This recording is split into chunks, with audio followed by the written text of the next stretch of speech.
امت مسلمہ اللہ کی چہیتی اور اللہ کی پسندیدہ قوم ہے.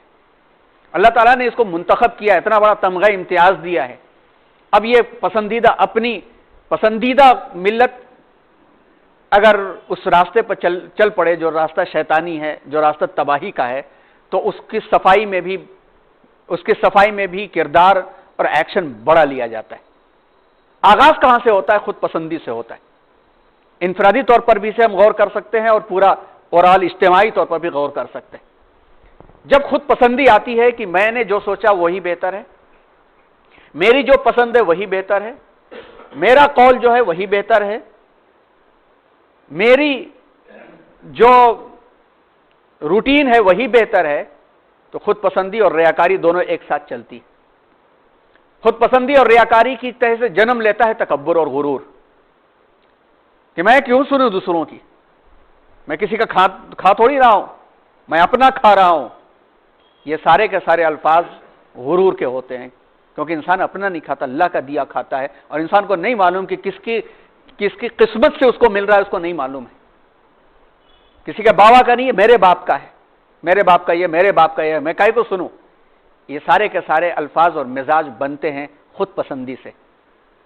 جب خود پسندی پر انسان سنبھلتا نہیں ہے، سنبھل گیا تو کامیاب ہو گیا، سنبھلتا نہیں ہے تو دوسرا درجہ آتا ہے کہ بیکار کے کاموں میں مصروف ہو جاتا ہے، لہو و لعب میں مصروف ہو جاتا ہے. برانڈڈ چیزوں میں برانڈ بڑھانے لگتا ہے، برانڈڈ موبائل تو اس سے اونچا موبائل، برانڈڈ کار تو اس سے اونچی کار، لگژری لائف تو اس سے اونچی لگژری لائف. یہ تمام کی تمام چیزیں بڑھتی چلی جاتی. اور جب لہو و لعب آتا ہے تو لہو و لعب کے اندر پھر وہ دور بھی آتا ہے کہ فضول خرچی کا دروازہ کھل جاتا ہے. جب فضول خرچی کا دروازہ کھل جاتا ہے تو ایمان والا شیطان کا ساتھی بن جاتا ہے. ابھی تو غرور تکبر میں تھا، ابھی محتاط تھا، لیکن لہو و لعب میں ایک درجہ پار کرتا ہے، درجہ پار کرتے ہی شیطان کا ساتھی بن جاتا ہے. جس کو قرآن نے کہا ہے کہ ان المبذرین کانوا اخوان الشیاطین، کہ شیطان کا بھائی ہیں اسراف کرنے والے، جو اپنی نام و نمود اور دکھاوے کے اندر وہ بے تحاشا خرچ کر رہے ہیں. تو ایسے لوگوں کے بارے میں، چونکہ شیطان کے بارے میں اللہ نے کہا ہے کہ اللہ کا نافرمان ہے وہ، تو یہ نافرمان بن جاتے ہیں. اور جب بندہ مومن نافرمان خدا کا بن جاتا ہے تو خدا کی رحمتوں سے محروم ہو جاتا ہے. قرآن میں کہا گیا ہے صاف طور پر، خدا کی نعمتوں سے جب محروم ہوتا ہے تو فسق و فجور میں مبتلا ہونا لازم ہو جاتا ہے. فسق و فجور میں مبتلا ہونا لازم ہو جاتا ہے. اور فسق و فجور کئی طرح سے ہو سکتا ہے، ناچ گانے سے بھی ہو سکتا ہے، بیکار کے عیش و عشرت کے کاموں سے بھی ہو سکتا ہے، شراب نوشی سے بھی ہو سکتا ہے. اور جب فسق و فجور عام ہو جاتا ہے اور فسق و فجور میں انسان بڑھتا چلا جاتا ہے تو اللہ تبارک و تعالیٰ اس سے توفیق چھین لیتے ہیں. اللہ تبارک و تعالیٰ اس سے توفیق چھین لیتے ہیں. پھر وہ نماز میں بھی دل نہیں لگتا اس کا، جمعے کو بھی نہیں سمجھتا، وہ حقوق کو بھی پامال کرنے لگتا ہے، کیونکہ ریاکاری، تکبر، لہو و لعب ایک ساتھ جڑتے جڑتے فسق و فجور تک پہنچے. اب فسق و فجور جب آ جاتا ہے تو پھر جب بے توفیقی ہوتی ہے تو بے حس بن جاتا ہے. اب ایسے کے سامنے کچھ بھی کہہ لیں، دعوت پھر اثر کرنا چھوڑ دیتی ہے. اس لیے کہ یہ بات ہم جانتے ہیں، حدیث پاک میں یہ بات آئی ہے کہ جب بندہ مومن کوئی گناہ کرتا ہے تو دل پر ایک سیاہ دھبا لگ جاتا ہے. وہ گناہ پہ نادم ہوا تو وہ دھبا مٹا دیا جاتا ہے. ان الحسنات یذہبن السیئات، اچھائیاں برائیوں کو مٹا دیتی ہیں. لیکن اگر وہ نادم نہیں ہوا، اسی میں وہ پڑا رہا تو ایک دھبا بڑھتا جاتا ہے. اور حالت یہ ہوتی ہے کہ ایک وقت ایسا ہوتا ہے کہ دل سیاہ ہو جاتا ہے. اور دل جب سیاہ ہو جائے تو پھر بے حسی طاری ہو جاتی ہے، بے توفیقی طاری ہو جاتی ہے، جس کی عام سمجھ مثال یہ ہے کہ بھینس کے آگے بین بجاؤ. بھینس کو کچھ سمجھ میں نہیں آتا. پوری قوم کی جب یہ حالت ہو جاتی ہے تو تباہی کو مول لیتی ہے قوم. یہ پوری قوم کا مزاج فاسد ہو جاتا ہے جب بے حسی طاری ہو جاتی ہے، جس کی عام مثال یہ دی جاتی ہے کہ بخار کے مریض کو ہر چیز کڑوی لگنے لگتی ہے. پھر تقاریر، قرآن کی آیات، احادیث، پیشن گوئیاں، بشارتیں، وعیدیں، خطبات سب ناکام ہو جاتے ہیں. انسان سنتا ہے، سن کے اپنی کرتا ہے. اور اس کے بعد درجہ آتا ہے دین سے بغاوت. جب انڈیویجول ہوتا ہے تو دین سے بغاوت ہوتی ہے. نوجوان دین اور شریعت سے باہر نکل جاتے ہیں، لڑکیاں دین اور شریعت سے باہر نکل کر کے اپنے پہناووں میں مست ہوتی ہیں، لڑکے اپنے پہناووں میں، اپنے کاز میں، اپنے کام میں مست ہوتے ہیں. اور یہیں پر پہنچ کر کے انسانیت کے مزاج میں یہ بات پیدا ہوتی ہے، مائی لائف مائی چوائس. میری زندگی میری پسند، دوسرا کون ہوتا ہے کہنے والا؟ Who are you, what is your problem? یہ الفاظ قوم کے بن جاتے ہیں، اور جب یہ الفاظ قوم کے بن جاتے ہیں تو اس جگہ پر جو داعی طبقہ ہے وہ دو حصوں میں بٹ جاتا ہے۔ ایک وہ طبقہ جو تھک ہار کر کے بیٹھ جاتا ہے کہ چھوڑ دو بھائی، ان کو اپنے کاموں میں مست رہنے دو، کتنا چلاؤ گے، لیکن ایک طبقہ اپنی ذمہ داری کو سمجھ کر کے لگا رہتا ہے، لعنتیں سنتا ہے، گالیاں سنتا ہے اور صبر کرتا ہے اور حوصلے دکھاتا ہے۔ جو طبقہ چھوڑ کر کے بیٹھ جاتا ہے وہ انہی میں شامل کر دیا جاتا ہے، اور جو طبقہ لگا رہتا ہے، گالیاں سنتا رہتا ہے، وہ نبیوں کی سنت کے اوپر عمل کرتا ہوا بچا لیا جاتا ہے۔ اور جب دین سے بغاوت ہو جاتی ہے انفرادی طور پر یا قوم کی سطح پر، تو فحش مزاجی آسان بن جاتی ہے۔ فحشہ کو برا نہیں تصور کیا جاتا، غیر محرم کو گلے لگائے کوئی برائی تصور نہیں کی جاتی، چھوٹی چھوٹی پارٹیوں کے نام پر بےہودگیاں کی جائیں، کلچر کا نام اسے دے دیا جاتا ہے۔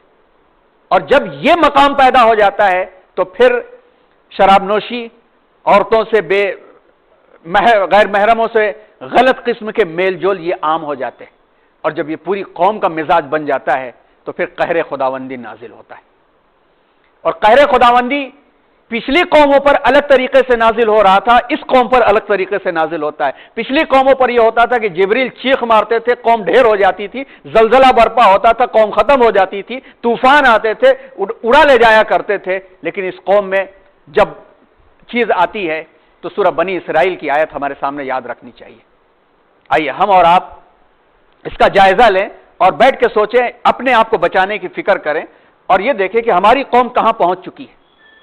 ہماری قوم اس وقت دیکھا جائے تو کہاں پہنچ چکی ہے، اس میں ہم اگر کہیں تو ہم انگلی اٹھا کر کے کہہ سکتے ہیں کہ ہاں یہاں پہنچ چکی ہے۔ اور زوال یوں ہی نہیں آیا کرتا، زوال آنے کے پیچھے یہ اسباب ہوا کرتے ہیں، اور اسباب مل جل کر کے جب پورے جسم کو، روح کو فاسد کر دیتے ہیں تو فاسد روح اور جسم سے اللہ کی رحمتیں ایسی ہی دور ہو جایا کرتی ہیں۔ اور قہر خداوندی جب آتا ہے اس سلسلے میں سورہ بنی اسرائیل کو اپنے سامنے رکھیں۔ فَإِذَا جَاءَ وَعْدُ أُولَاهُمَا بَعَثْنَا عَلَيْكُمْ عِبَادًا لَنَا أُولِي بَأْسٍ شَدِيدٍ فَجَاسُوا خِلَالَ الدِّيَارِ وَكَانَ وَعْدًا مَفْعُولًا۔ اور مفہوم اس کا یہ ہے کہ پھر جب ان دو مرتبہ میں سے پہلی مرتبہ کی میعاد، ٹائم، ڈیوریشن، میعاد آ پہنچی تو ہم نے تم پر ایسے افراد مسلط کر دیے جو بڑے خونخوار جنگجو تھے، پھر وہ تمہارے گھروں میں گھس پڑے اور تم کو تہس نہس کر کے رکھ دیا۔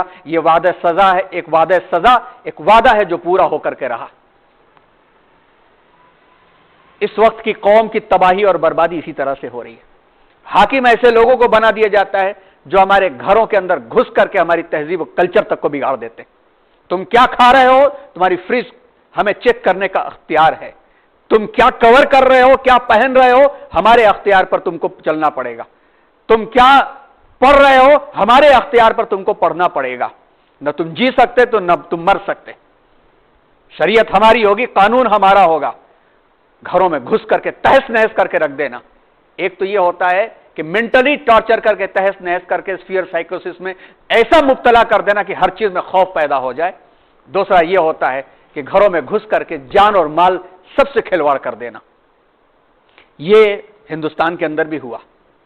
حضرت مفتی شفیع عثمانی صاحب رحمۃ اللہ علیہ اس کی تفسیر میں یہ لکھتے ہیں کہ یہ آیت بنی اسرائیل کے لیے نازل ہوئی تھی، سورہ بنی اسرائیل کی آیت یہ ہے، لیکن مقصد یہی ہے کہ مسلمان بھی اس ضابطۂ الہیہ، اس ڈیوائن لا کے اگینسٹ سے باہر نہیں ہے، مستثنی نہیں ہے۔ دین اور دنیا میں ان کی عزت و شوکت، مال و دولت اطاعت خداوندی کے ساتھ وابستہ ہے۔ دنیا میں مسلمان کی عزت، شوکت، مال و دولت کس چیز پر ڈیپینڈ ہے؟ اطاعت خداوندی کے ساتھ وابستہ ہے۔